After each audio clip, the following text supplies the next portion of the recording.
récupérerai. C'est bon. C'est bon. Prof Yala Kisukidi, bonjour. Bonjour. Nous sommes très heureux de vous avoir pour cette discussion dans le cadre de la 8e édition de la Biennale de Lubumbashi, Toxicity, et où les cœurs également des échanges se passent autour de la bibliothèque de Mudimbe et Mudimbe qui est un personnage qui vous passionne, d'après ce que j'ai pu entendre de vous quand vous parliez de lui. Est-ce que vous pourriez déjà nous dire quelle est la relation que vous avez avec Mudimbe en tant qu'intellectuel ou en tant que personne aussi? Alors, c'est une relation qui est assez intéressante et qui est née quand j'étais assez jeune, donc pendant mes études de philosophie.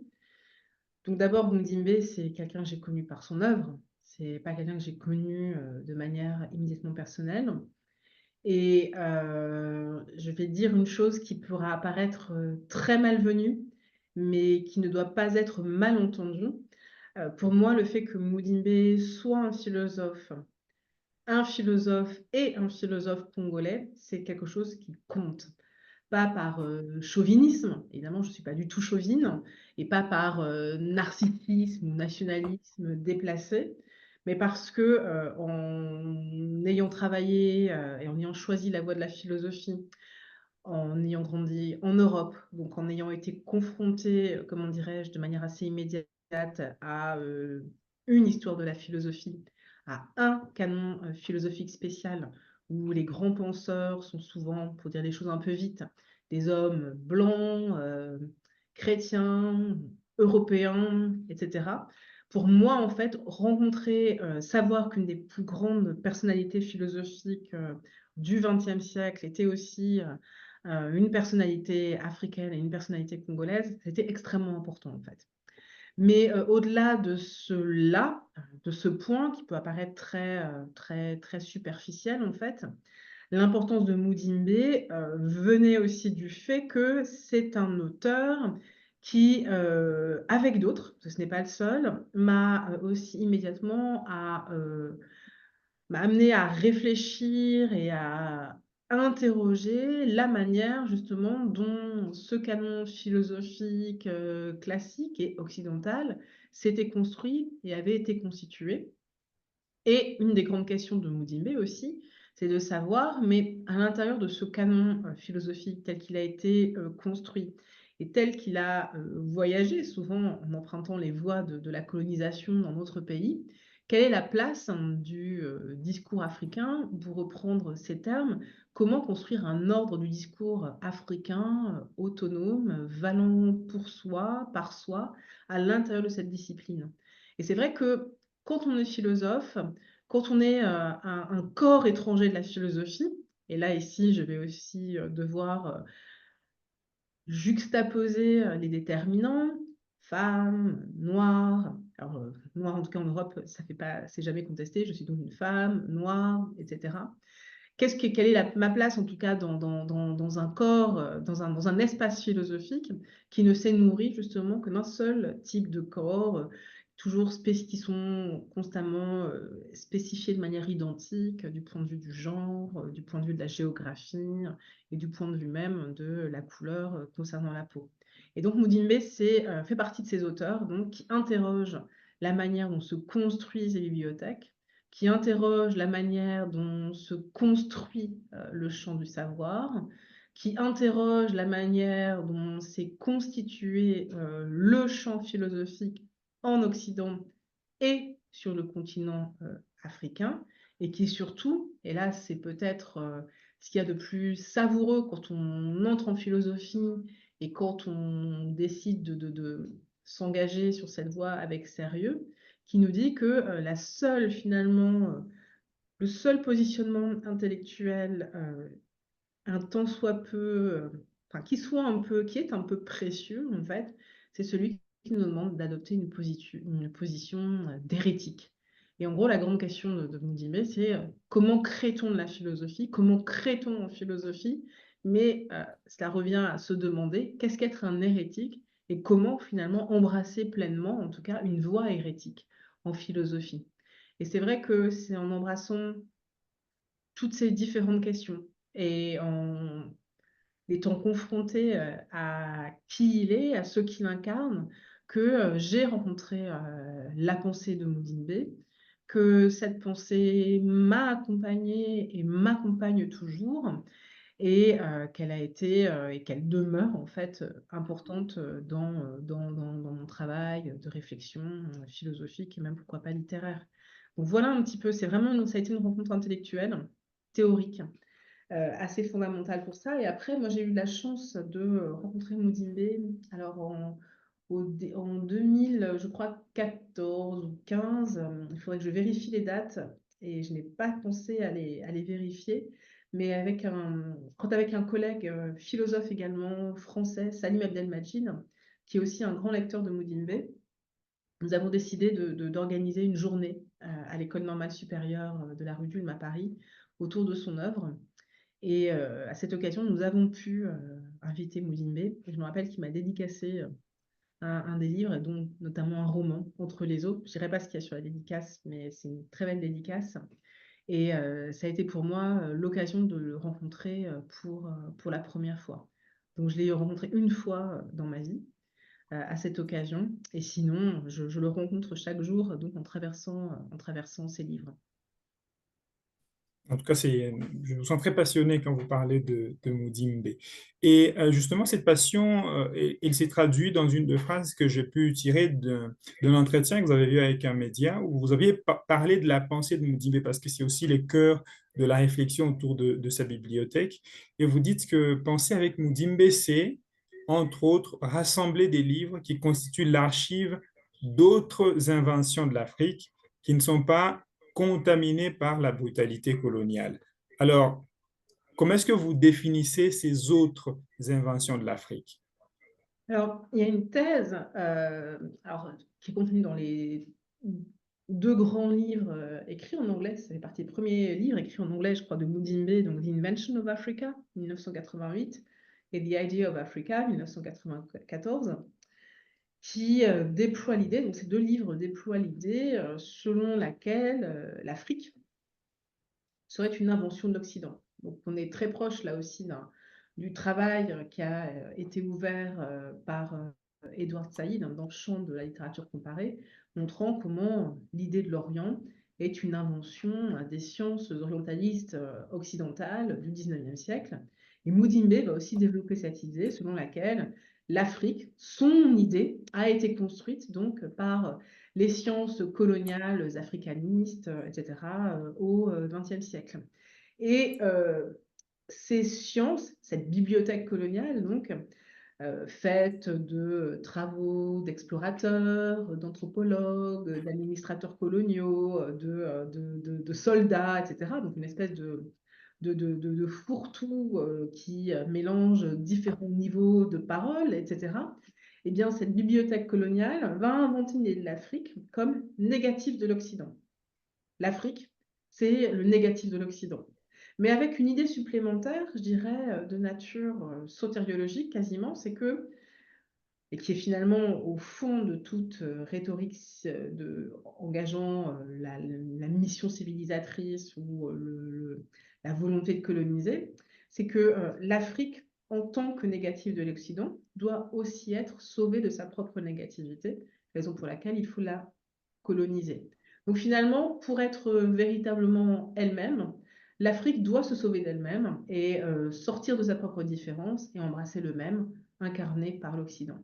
Donc voilà cette idée de l'Afrique qui a été inventée par les sciences coloniales africanistes, qui a été inventée donc par cette fameuse bibliothèque coloniale que définit Mudimbe dans The Idea of Africa. Et ce que dit Mudimbe, c'est aussi une des thèses importantes de ses travaux, c'est que cette idée de l'Afrique comme négative de l'Europe, après tout, on la retrouve aussi, elle circule, elle intoxique, pour reprendre un des termes de la biennale, les discours par lesquels les Africains ont cru ou ont pu penser se libérer des colons eux-mêmes. C'est-à-dire que, en croyant dans certains discours, les Africains, en croyant se libérer des colons, ont continué à parler le langage du colon. Et un des exemples qui est souvent pris par Modibo, il y en a plusieurs, vraiment, il y en a beaucoup dans ses œuvres, mais il y a par exemple celui de la négritude de Senghor, où Senghor, reprenant l'idée selon laquelle l'émotion est nègre et la raison est laine, donc grecque finalement, et brandissant cet alexandrin comme étendard de l'affirmation de la liberté et de la dignité noire, en fait, il ne fait que reprendre un trope de la vieille ethnologie coloniale consistant justement à dire que les Noirs africains sont des êtres faits d'émotions, pas capables justement d'atteindre les hauteurs rationnelles de l'intelligence, en fait. Et en gros, ce que nous dit Moody, mais comment peut-on se libérer à partir de discours qui ont précisément été forgés pour nous nier, en fait, et à partir desquels, justement, l'Afrique a été inventée. Donc, ce qui est intéressant chez Mudimbe, c'est qu'il nous invite à être en alerte constante quant au discours même de libération et à toujours, comment dirais-je, interroger la manière dont ils sont intoxiqués, saisis par des réflexions, des visions du monde, en fait, qui invitent à nier l'existence même des Africains. Mais une fois qu'on a dit cela, excusez-moi, ce qui est intéressant de se demander, c'est est-ce que cette réflexion sur l'invention de l'Afrique par l'autre, l'invention de l'Afrique par le regard de l'autre, est-ce que c'est la seule invention possible du continent africain? Et est-ce que s'il y a eu d'autres inventions de l'Afrique, est-ce qu'elles ont toujours, de manière implicite, répété ou repris des tropes, des éléments de langage, en fait, qui viennent de cette bibliothèque coloniale? Et là, c'est vrai que la pensée de Mosimet me pose problème, en fait, parce qu'il y a effectivement des éléments, des réflexions, en fait, qui invitent, en tout cas, à se placer un peu à l'écart d'un ensemble de textes. Et là, justement, c'est intéressant de se demander, mais que fait Mudimbe de la diaspora? De ce qu'on a appelé, peut-être avec un terme qui n'est pas adéquat, mais de ce qu'on a appelé les diasporas africaines, c'est-à-dire le mouvement, les déplacements depuis plusieurs siècles, et peut-être même avant l'époque moderne, c'est-à-dire l'époque esclavagiste, des Africains à travers le monde, et souvent sous le coup d'une violence inhumaine et sans nom. Est-ce que ces Africains-là, déplacés dans les Amériques, dans les Caraïbes, plus tard en Europe ou encore ailleurs, parce qu'on ne parle pas assez de la face indiano-océanique, mais est-ce que ces Africains-là n'ont pas porté aussi avec eux une certaine idée de l'Afrique? Et quelle était-elle en fait? Et ce qui est intéressant, c'est qu'on voit très bien déjà qu'au XIXe siècle aussi, et même avant le XIXe siècle, si on regarde ce qu'on appelle les Amériques noires, eh bien, dans un grand nombre de discours, là aussi, d'Africains noirs sur les terres américaines, on voit que l'Afrique aussi a été inventée. Et elle n'a pas été inventée comme un négatif de l'Occident, c'est-à-dire comme une négation de l'Occident, c'est-à-dire l'Occident est éclairé, l'Afrique est dans les ténèbres, l'Occident c'est l'intelligence, l'Afrique ce serait la bêtise, l'Occident c'est l'universel, l'Afrique c'est le particulier et l'arbitraire. L'Afrique, dans les discours de la diaspora, n'a pas été inventée comme un négatif de l'Occident, mais elle a été inventée comme ce qui sauve de l'Occident, et précisément ce qui va nous sauver de l'Occident. Et l'Afrique a été inventée comme un continent de refuge, comme le continent de refuge pour tous les Noirs du monde entier.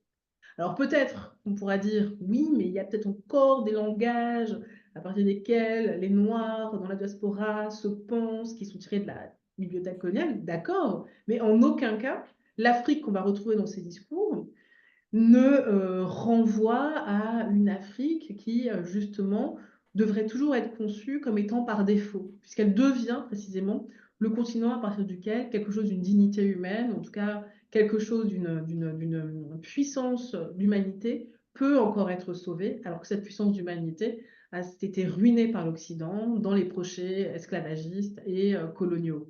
Et donc cette invention de l'Afrique par la diaspora, et ancré aussi dans une certaine expérience du racisme et de la race, c'est une dimension qui n'apparaît pas du tout dans le travail de Mudimbe. Et cette dimension-là, elle me paraît fondamentale parce qu'elle renvoie aussi à des discours sur l'Afrique qui sont fondamentalement révolutionnaires, qui sont dans un rapport complexe parfois avec la bibliothèque coloniale, ou en tout cas avec la manière dont a été construit l'Occident, et qui permet aussi finalement de sortir d'une approche d'une certaine idée, comment dirais-je, de l'Afrique, qui serait toujours façonnée par ses autres et qui, à ce titre, serait toujours, d'une certaine manière, oui, hein, euh, négative en fait. Et ça, cette idée de l'Afrique inventée par cette diaspora, je trouve qu'elle n'est pas entièrement, elle n'est pas au cœur de la réflexion de Mudimbe. Alors, j'ai juste fait un bémol Mhm. quand même, c'est que pardon, excusez-moi, je ne sais pas s'il se sera Oui. coupé pour que les auditeurs sachent que je suis très, très malade Oui, de cette interview. on fera un effort. Oui. Si ce n'est pas coupé, les auditeurs le sauront. Mais il y a un passage intéressant dans un livre de Mudimbe, je crois que c'est dans The Invention of Africa, où il parle d'un penseur important du nationalisme noir, un penseur qui s'appelle Edward Wilmot Blyden, qui aussi est né dans les Caraïbes, a voulu faire des études pour devenir pasteur, je crois, aux États-Unis, mais en fait, il a été, pour des raisons raciales, il n'a pas pu faire ses études et il s'est retrouvé embarqué dans le projet de construction de ce pays fait pour les Noirs, qu'est le Liberia. Puisque, comme on sait, le Liberia Mhm. a été créé au 19e siècle par une société américaine de colonisation qui voulait résoudre le problème racial aux États-Unis puisqu'il commençait à y avoir des Noirs affranchis en se disant ben, qu'allons-nous faire de ces Noirs-là? Ben, on va les renvoyer en Afrique. Et le Liberia est devenu cet espace, en fait, d'abord colonisé, qui a permis l'accueil des Noirs venus du continent, des continents américains pour finalement s'établir et qui a aussi ouvert une autre histoire de violence et qui a donné l'histoire qu'on connaît du Liberia du 19e siècle durant tout le 20e siècle, en créant des castes, mettant des tensions entre les personnes nées sur le continent africain et la caste des Américano-libériens qui a commencé à devenir très très répressive en fait avec les Africains eux-mêmes. Et évidemment, Mudimbe s'intéresse aux intellectuels en fait qui ont participé également à la construction du Liberia. Et parmi ces intellectuels, il y a Edward Wilmot Blyden. Et Edward Wilmot Blyden, venu de la diaspora, opérant, comment dirais-je, toute une trajectoire de retour en Afrique en passant par le Liberia, va aussi déployer une idée de l'Afrique qui, pour Mudimbe, demeure de part en part coloniale. Donc Mudimbe pourrait me répondre, mais j'ai pris en compte les discours inventés par les diasporas, et si vous prenez l'exemple de quelqu'un comme Edward Wilmot Blyden, vous voyez bien en fait que son discours sur l'Afrique est un discours colonial. On y retrouve des éléments de la pensée évolutionniste, on y retrouve des réflexions qui défendent la question de la colonisation, mais qui sont aussi juste à dire la bonne colonisation de l'Afrique, c'est une colonisation de l'Afrique effectuée par les Noirs du Nouveau Monde, etc. Donc Mudimbe Mhm. dirait, oui, mais je ne trouve pas très juste Kisukidi, puisque ici, vous dites que mon projet ne prend pas en compte l'invention de l'Afrique par ces diasporas, mais vous voyez bien que dans les courants du nationalisme noir construits sur les rives caribéennes et américaines, les penseurs noirs qui ont développé aussi une idée de l'Afrique comme refuge, en fait, sont aussi travaillés par cette bibliothèque coloniale. Sauf que là encore, on pourrait répondre, oui, mais il y a ce nationalisme noir, effectivement, mais aussi toute une autre bibliothèque de la libération, de la liberté, qui s'est constituée à la fin du 19e siècle, au début du 20e siècle, qui a donné naissance à des mouvements assez extraordinaires qu'on appelle le panafricanisme, en fait, qui ont participé également à cette réinvention complète de l'Afrique comme une idée révolutionnaire, puissante, capable là aussi d'accueillir tous ces enfants, qu'ils soient africains ou qu'ils soient dispersés dans le monde. Et donc, quand je lis Mudimbe aujourd'hui, j'espère que j'ai été assez claire dans mes Mhm. réflexions, mais c'est vrai que quand je lis Mudimbe, Oui. ce, ce que j'y vois, en fait, c'est aussi peut-être toute une réflexion sur la race, sur l'esclavage, sur les questions de la diaspora, qui ont forgé en tout cas des espaces entiers de réflexion intellectuelle et d'engagement révolutionnaire. Et ces espaces-là, en fait, n'apparaissent pas, il me semble, à leur juste mesure dans la pensée de Mudimbe. L'Afrique a été inventée par ces diasporas. Et l'idée de l'Afrique qui a été inventée par les diasporas, ce n'est pas une idée négative, c'est une idée positive, consistant à montrer que c'est par l'Afrique, en fait, que les diasporas restaureront leur dignité, fondamentalement sapée, détruite par les projets ultra-violents portés par l'Occident colonial et esclavagiste, en fait.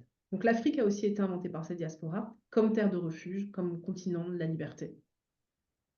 D'accord. On comprend bien donc que pour vous, l'idée centrale, c'est le fait qu'on peut aller chercher d'autres inventions de l'Afrique, en tout cas par la diaspora, en particulier celle qui est partie peut-être dans le Caraïbe, mais aussi la diaspora qu'on peut qualifier d'une manière générale un peu plus en Amérique du Nord, par exemple. Alors, euh, un deuxième aspect de cette pensée contemporaine de l'Afrique, c'est qu'elle s'exprime encore aujourd'hui, qu'elle soit celle de la diaspora ou encore celle qui s'est construite sur le continent, dans le langue on peut qualifier d'occidentale. Ça veut dire des langues qui ont, dans l'histoire, été des instruments de domination et des instruments de pouvoir dans la transmission, la production de savoir. Alors, est-ce que la désintoxication de la pensée africaine doit, d'après vous, passer nécessairement par un retour aux langues africaines également, parce qu'il s'agit d'une question de transmission et de construction de cette pensée. Quel est votre avis sur cet aspect? Merci. Je vais juste prolonger ce que je disais avant, et puis je vais répondre à la question.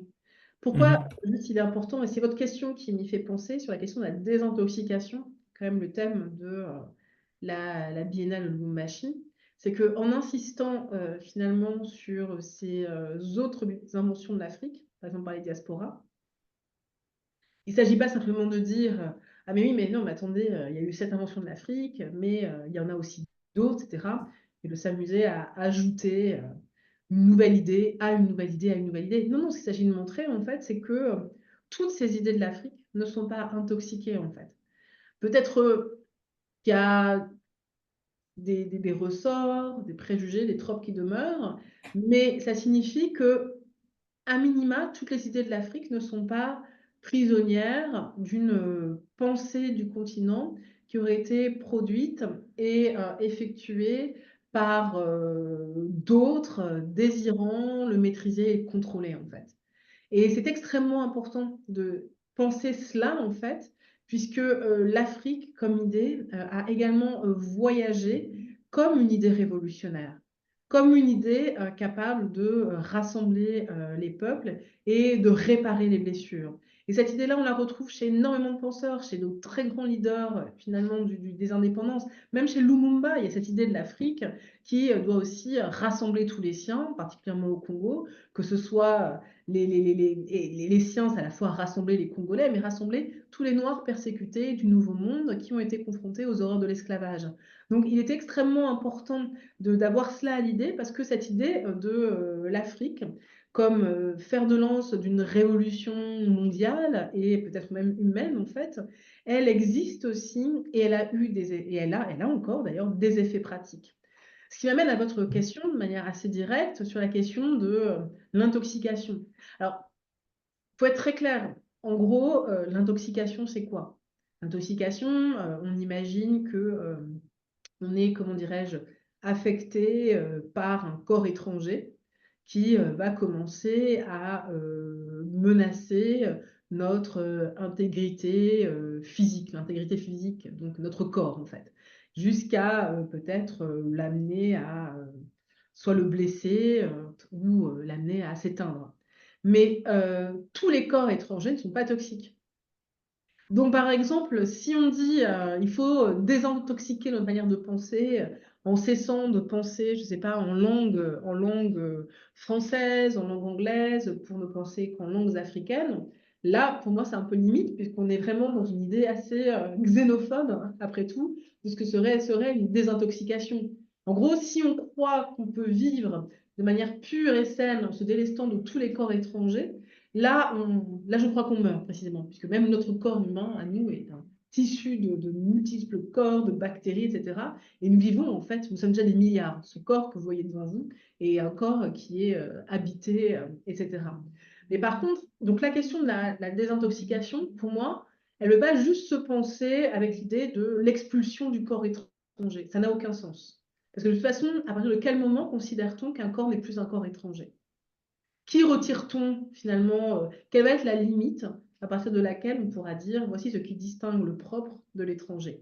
Donc, la ligne de partage de la désintoxication, elle, ça ne veut pas être celle-là en fait.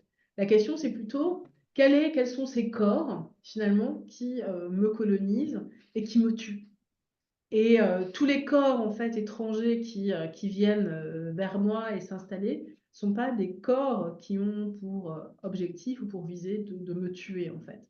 Donc c'est vraiment à partir de la question de l'intoxication comme extinction que les choses doivent être posées et pas simplement à partir de la ligne de partage, comment dirais-je, corps étranger et corps propre en fait.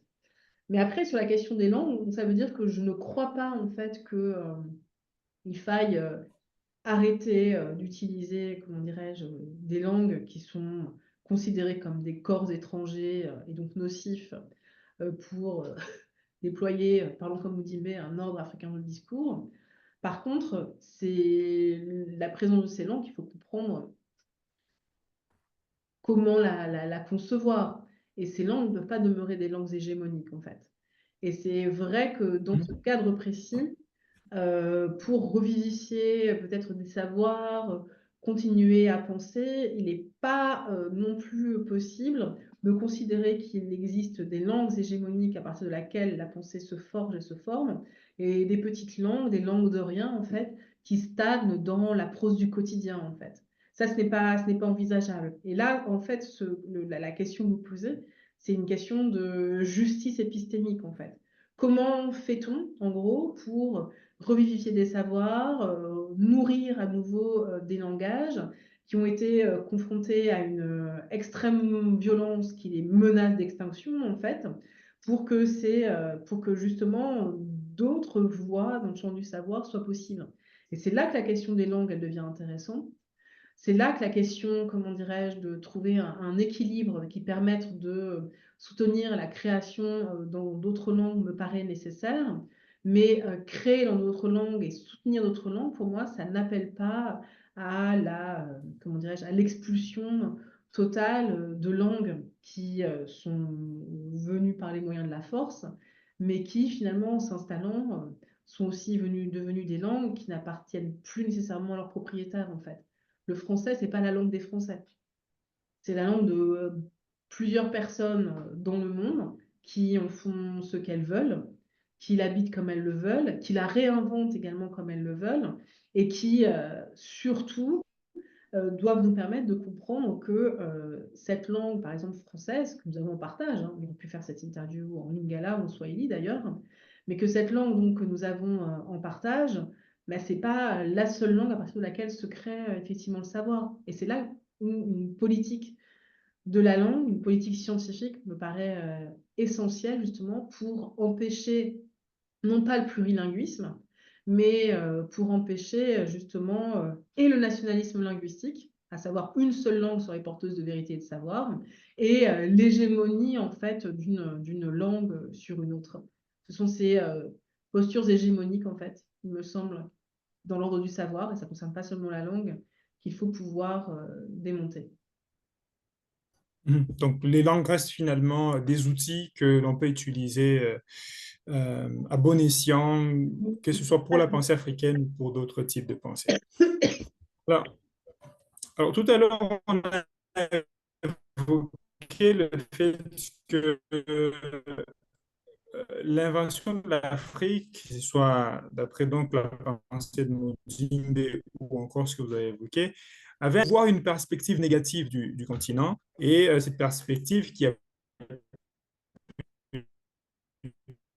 donc justifié la domination et la colonisation. Maintenant, si pour repenser l'invention, comme on l'a dit tout à l'heure, le but de départ pour l'invention de l'Afrique, c'était, il y a aussi les visées coloniales. Mais maintenant, ça serait quoi la visée de nouvelles inventions de l'Afrique ou d'une nouvelle idée de l'invention de l'Afrique? Et cette question, je ne sais pas si c'est vraiment, si c'est immédiatement l'enjeu, en fait. Euh, Après, si on devait penser toujours la question d'une invention de l'Afrique, pour moi, elle serait avant tout et essentiellement pratique et politique, en fait. Elle ne serait pas métaphysique, elle ne serait pas discursive, etc.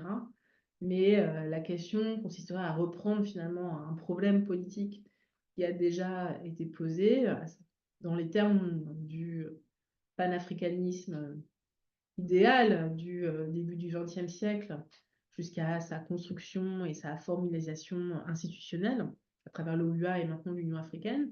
C'est à quoi sert cette unité en fait? Et est-ce que cette unité, construite institutionnellement, est-ce qu'elle peut permettre, en tout cas, au continent africain de constituer une véritable force, en tout cas au niveau mondial, mais aussi de devenir une véritable force pour lui-même, c'est-à-dire pour ses populations, en fait. Et ça, c'est vrai que non pas cette invention de l'Afrique, mais cette manière de soutenir encore une certaine idéalité de ce que peut être l'Afrique dans son unité, mais comme unité politique, c'est un projet pour moi qui n'est pas mort et qui mérite d'être continué. Évidemment, peut-être comment dirais-je, pas avec le même enthousiasme peut-être que au début du XXe siècle, dans la mesure où il s'est passé énormément de choses au XXe siècle et en ce début du XXIe siècle, et notamment en RDC, qui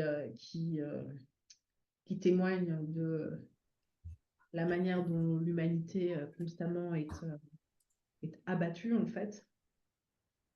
Mais il y aurait quelque chose qui serait intéressant.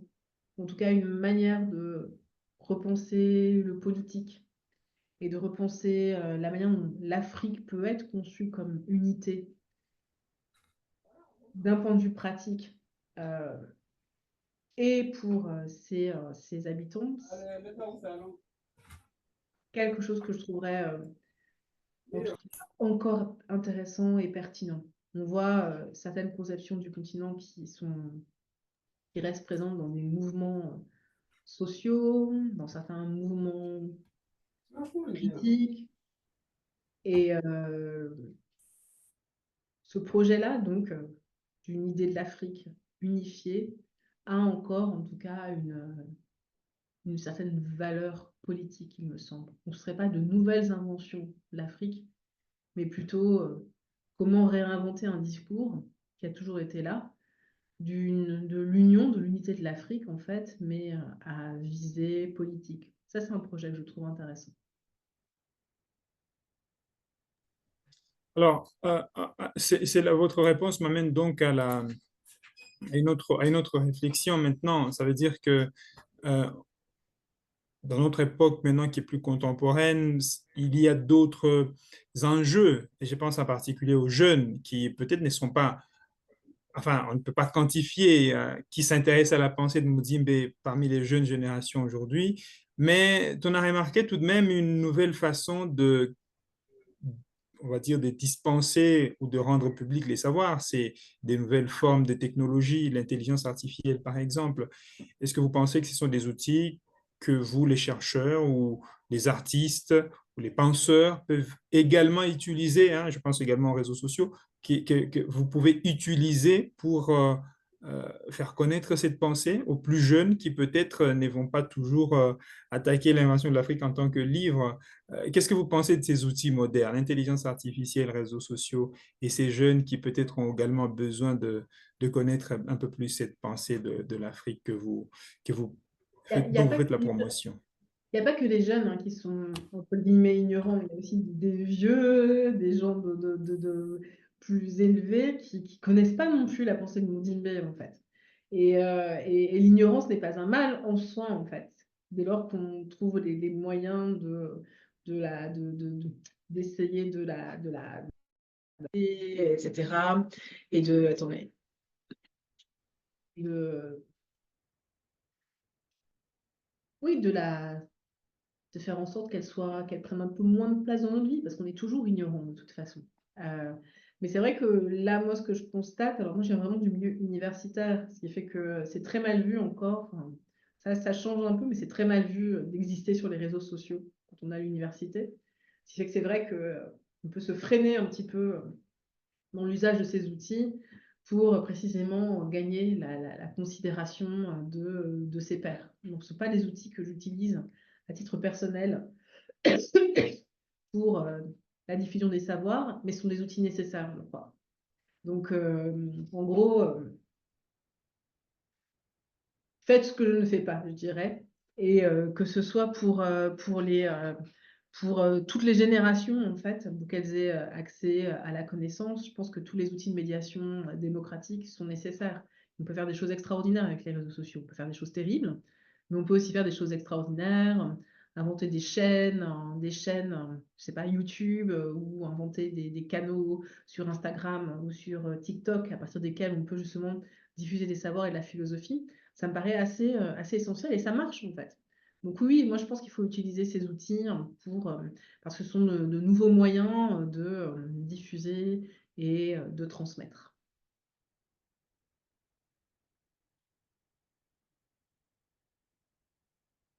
Je vous entends plus. Elisha, je vous entends plus du tout.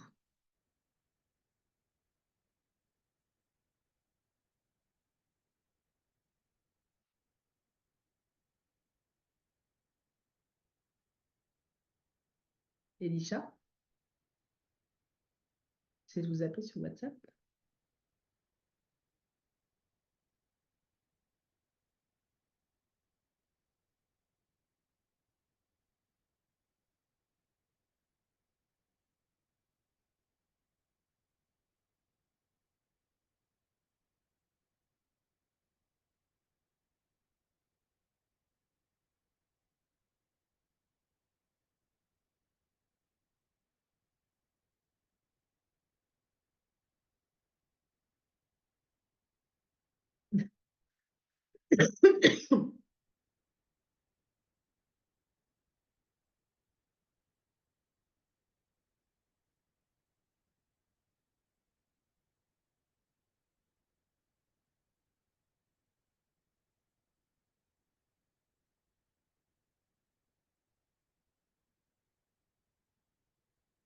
Oui. Désolé, prof, j'ai eu un souci de connexion là. Aucun problème.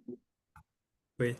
Aucun Alors, problème. je vais rester sur un seul appareil peut-être pour Ça marche. maximiser. D'accord. C'est vrai qu'on est en train de chuter. J'espère donc que ça ne posera pas de souci, le fait que mon image ne soit pas visible pour la fin.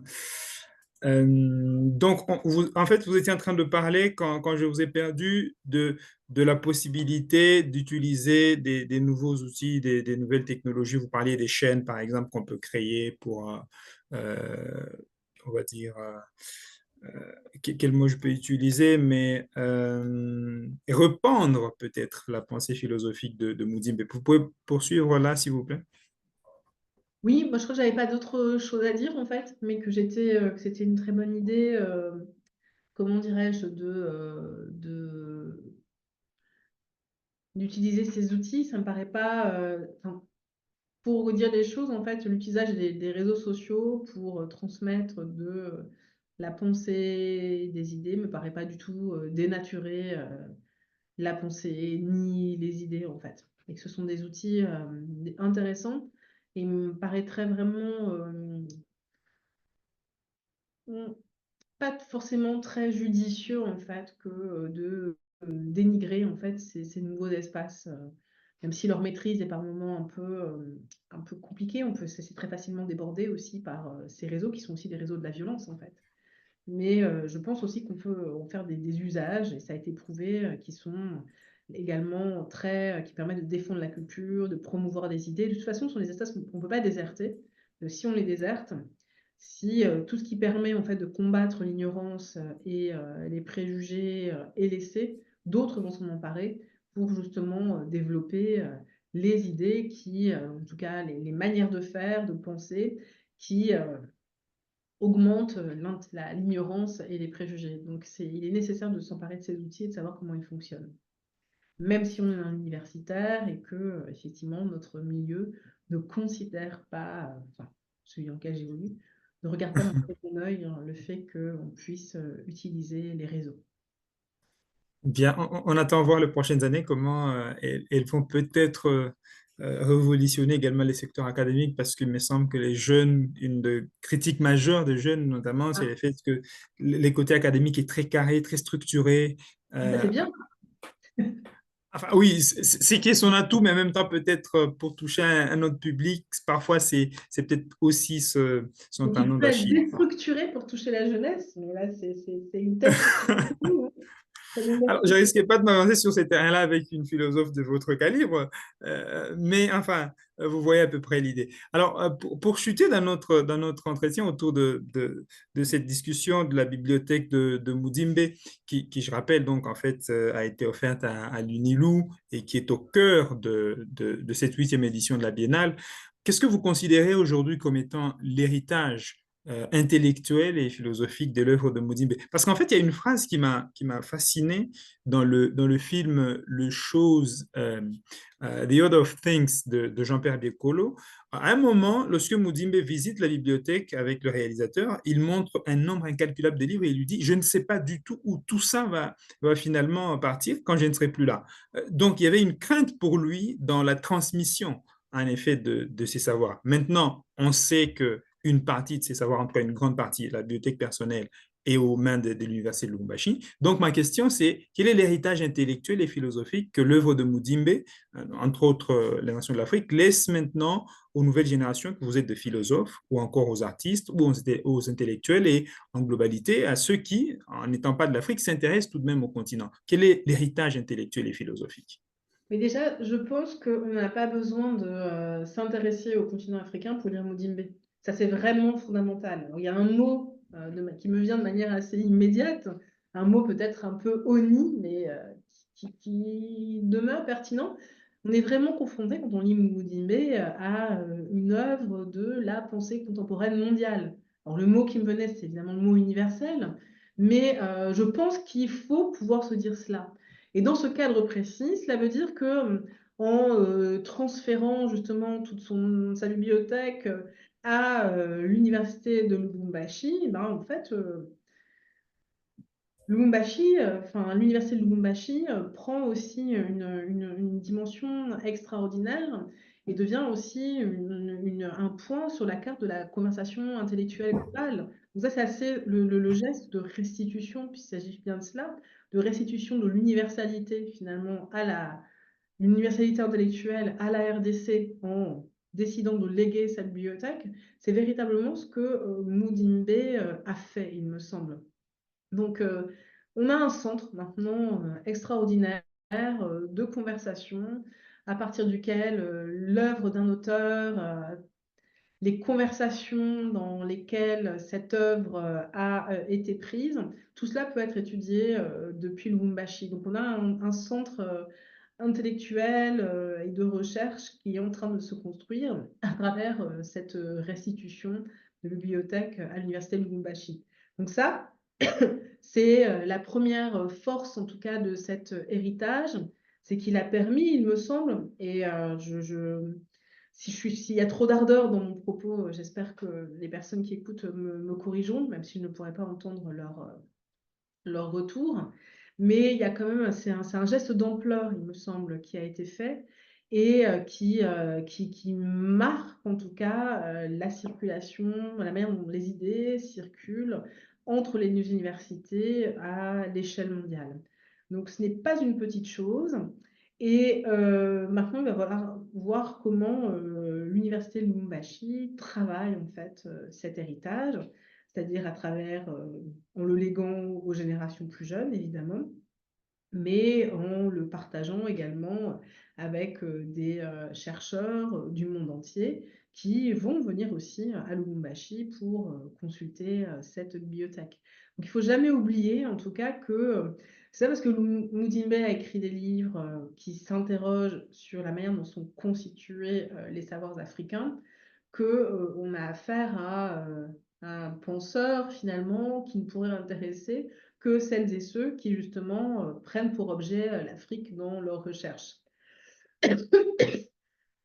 Et donc, on a vraiment une pensée contemporaine. Excusez-moi, je tousse. C'est un peu dur. Il faudra vraiment couper, je pense, parce que sinon, ça va pas être... Je suis obligée de m'arrêter. J'ai très mal à la gorge. Elisha? Oui, est-ce que vous avez un verre d'eau? D'accord.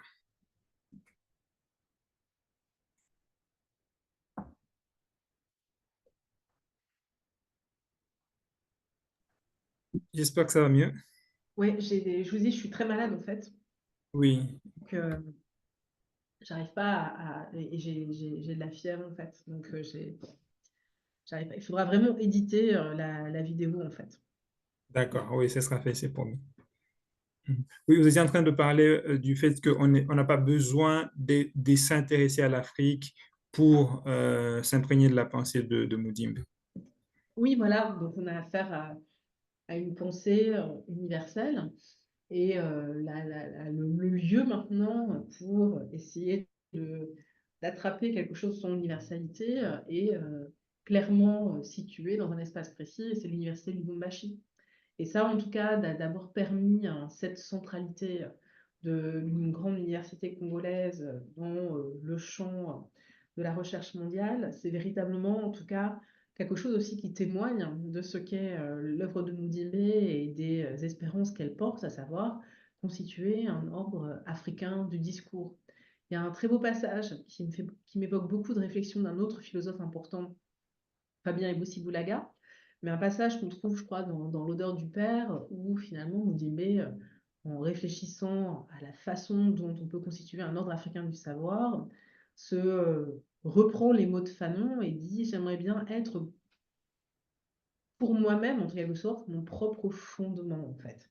Et la restitution de la bibliothèque à l'université de Lubumbashi, en tout cas le fait de la donner à l'université de Lubumbashi, est un geste à partir duquel on peut en tout cas considérer et penser ce que serait cet autofondement dans le champ du savoir, tel que Mudimbe essaie de le penser en reprenant en tout cas ces mots de Frantz Fanon.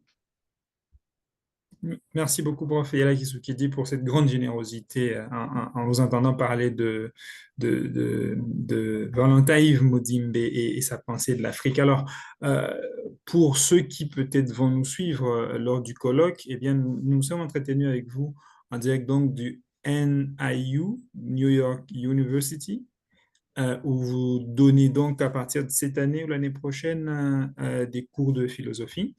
Alors, pour finir, est-ce que vous auriez un mot à dire à tous ceux qui vont donc suivre votre intervention lors du colloque qui est programmé dès l'ouverture de la Biennale?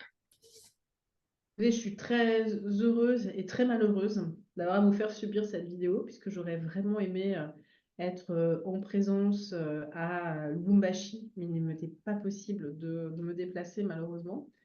Je fais cette vidéo en plus en étant extrêmement malade et à plusieurs milliers de kilomètres de vous.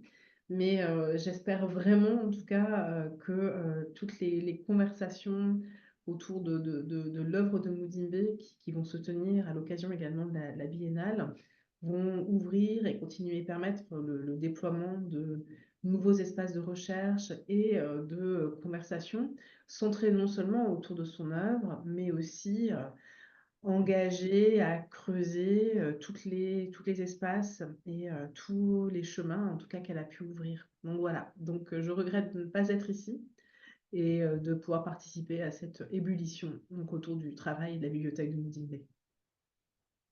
Merci beaucoup, Prof. Yala. C'est bon, vous Merci à pouvez toi. interrompre l'enregistrement. si vous le souhaitez. En tout cas, merci beaucoup pour les efforts que vous avez fournis pour cet entretien.